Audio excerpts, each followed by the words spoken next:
The ayes are 14 and the nays are 11, and the Lieutenant Governor has been removed from the Senate for the day. The chair does not find that in order.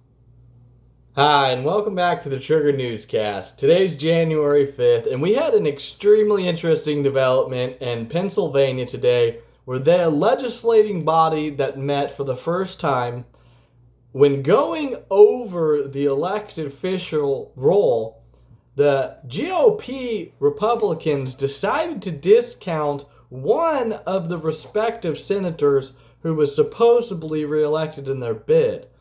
Senator Jim Brewster was intentionally called in a rejection campaign by the GOP members when then Lieutenant Governor Fetterman did not want to approve of that petition to remove that candidate from the roster. The Republicans then voted to remove the Lieutenant Governor Fetterman from the proceedings. Again, then Senator Jake Corman took on, as the Senator pro tempore president, went ahead and started reading the voter roll, again skipping intentionally over Brewster. This outraged and triggered the Democrats, who could not help themselves again, but uncontrollably try and yell over Republicans leading a proceeding. 66,261 certified votes. It has been moved by Senator chair will Ahmed not cede the rostrum. that the results of the Senate District 45 been tabled until chair such will time not cede the as the rostrum. Senate has had. Again, the Lieutenant Governor Fetterman did not wish to step down at first. It took them shutting down his mic and the president pro tempore continuing on the proceedings after a vote to remove of 14 to 11. Now, the senator in question narrowly won by just 69 votes. Apparently, these votes are all tied in to some of the votes that were late absentee mail-in ballots, and there's some issues relating to them having missing dates. There's pending litigation relating to this, and due to that, the GOP senators decided to not announce him as the victor.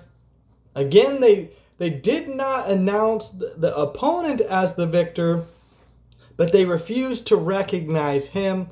Again, they indicate that they need to do a more thorough assessment and allow that litigation process to end.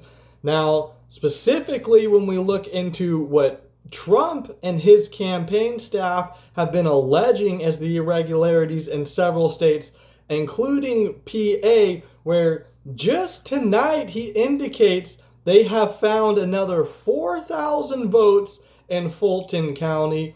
I think tomorrow is going to be a wild ride. Tonight is surely heating up on the streets. Confrontations are already ensuing. I know that all of the businesses have already boarded up. But when we see tomorrow morning's instance, I think we're going to see a similar action by the Pennsylvania slate of electors who, according to Donald Trump in another one of his tweets, have indicated they will not back the slate of electors which have been pushed forward by the Lieutenant Governor and the Secretary of State. It looks like Pennsylvania, for a fact, from the legislative body, is also going to contest their own electoral college vote cast. They're going to say that they want it to be held off pending a more thorough investigation. Interesting, as some have argued that the president's surrogates within the Senate and the Congress may in fact argue to follow the 1876 precedent and set up a special electoral commission to look into the results here, into the voting allegations that would include members of the House, the Senate, and the Supreme Court. Again, the Supreme Court has been unwilling to hear litigation on this matter. We know that tomorrow there's a lot of unknowns that could happen. A lot of people are hoping that Pence will play the Pence card. If he does, in fact, take his right to choose which slates to cast or which ones to reject, then it comes into play on what will follow if he does cast those rejections and neither candidate reaches the 270 threshold. Again, that's where some of the debate actually lies, is will the Speaker of the House have to assume the presidency during the vacancy period? The Democrats right now, they have not had Kamala Harris, has not stepped aside from the Senate. She has still not given up her position. And again, we're getting very close to January 20th. The Democrats are holding back and indicating that the Republicans tomorrow do not stand a chance, but they're not going very much into their defense nor their strategy. And the Republicans have been holding back and withholding so much evidence. But here on the eve of January 6th, again in the Philadelphia State House today, we got to see this shouting match. The Republicans will not stand for the election irregularities. They were unwilling to allow this senator to be reelected, even on this thin margin. Again, the opponent is alleging that there's 311 ballots that were cast late in the mail-in fashion that don't have matching dates or dates at all, and that according to recent rulings should be dismissed, and she currently has ongoing litigation pursuing that matter. So the State House at this time is not recognizing Senator Brewster as the winner, nor are they at this moment installing the replacement as the litigation is still ongoing. Now, is that what we will expect to see tomorrow, January 6th? Well, again, the Philadelphia slate of legislators have already sent a letter, essentially, I'm assuming to be read in Congress by Mike Pence, the American people, on behalf of that legislative body and their effort to not approve the current slate of electors that were currently pushed forward. Again, giving more credence to that 1876 theory that a special electoral commission may be established. Now, it's still unclear if that is the route that the Democrats are going to be willing to take. Again, if they push it past the January 20th and there is no president, if no one meets that 270 threshold, then technically the Speaker of the House will have the opportunity to resign to fill that role until that commission is finished. Again, that would only be a short period, and I'm not sure that she'd be willing to do that. Then it would go on to the President pro tempore of the Senate. I'm not sure that he would be willing, Chuck Grassley, to relinquish his position as a senator. They could do that, take the short-term presidency, try and do another special election to get their positions back. I guess it's possible that Chuck Grassley may give up his position in the Senate, whereas it's very unlikely that Nancy Pelosi would give up her position as Speaker of the House and her position as a congressperson. However, it does seem certain that she is a power seeker, so who knows? If they do not meet that 270 threshold, will they do that legislative vote cast where now each state gets one vote if the Senate and the House cannot come to an agreement? There's still some uncertainty here.